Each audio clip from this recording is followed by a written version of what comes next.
guys, we're gonna learn a little bit about our brains today and about our emotions and how we can regulate them. So everybody can put their hands together like this. So this is like our brain, and it's about the same size as our brain inside of our head. And our brain has two halves that work together.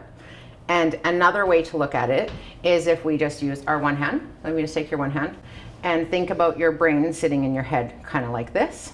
So Dr. Daniel Siegel made up the hand-brain model. So it's an easy way to understand how our brain works. So this front part is like this part of our brain, and this bottom part is like the back part of our brain. So if everybody can open up their hand really wide like this. So this lower part is our automatic brain. So it does all the things that we don't think about, like our heart beating and taking breaths and our kidney and our liver. Do you guys think about those things much? Or does your brain just do it? Right? It's kind of cool, it just does it. And then in the middle part of our brain, we have our amygdala, which is our feelings, and our hippocampus, which is our memories, right? So our memories and our feelings work together. So sometimes our feelings create memories and sometimes our memories create feelings, but they're not always super smart, right? So that's why we have this very smart part of our brain up here, our prefrontal cortex. So this is where we do all of our planning and our problem solving, those kinds of higher level thinking happens up here. So when we're cool, calm, and collected, our prefrontal cortex is engaged, and it's like it's giving our amygdala and our hippocampus a hug. So it makes our feelings and our memories feel really safe. But when something happens that doesn't maybe feel good, maybe something that is sad or frustrating or makes us angry, sometimes we flip our lid.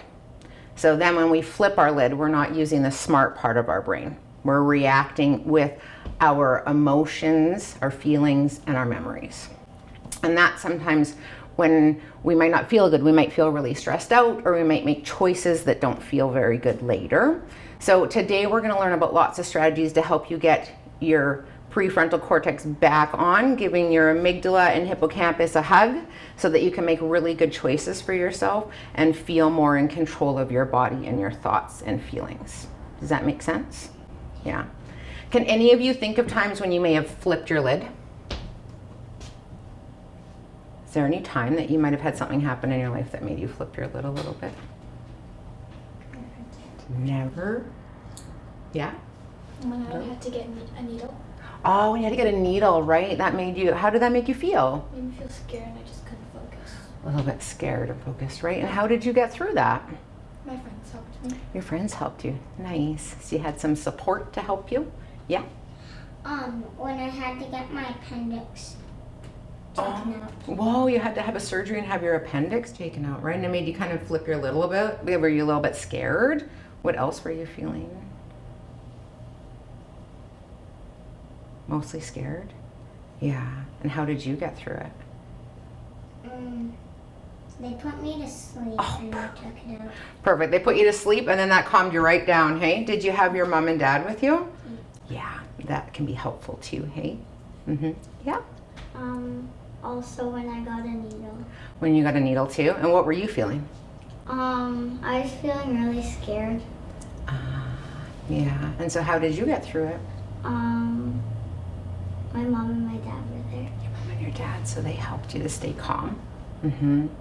And I remember you telling a story a little bit ago about being at a place where it was lots of activity, lots happening, right? And it was kind of a bit crazy. And then you were acting a little bit crazy too, right? So you kind of flipped your lid and maybe you were doing some things that you wouldn't normally do. Mm-hmm. And then you had to get calm to get that lid back on. Mm-hmm, for sure. Well, today we're going to hopefully give you guys some more tools and things that you can do to help get that lid back on so that you're not flipping your lid, so you can feel more calm, cool, and collected. Sound good?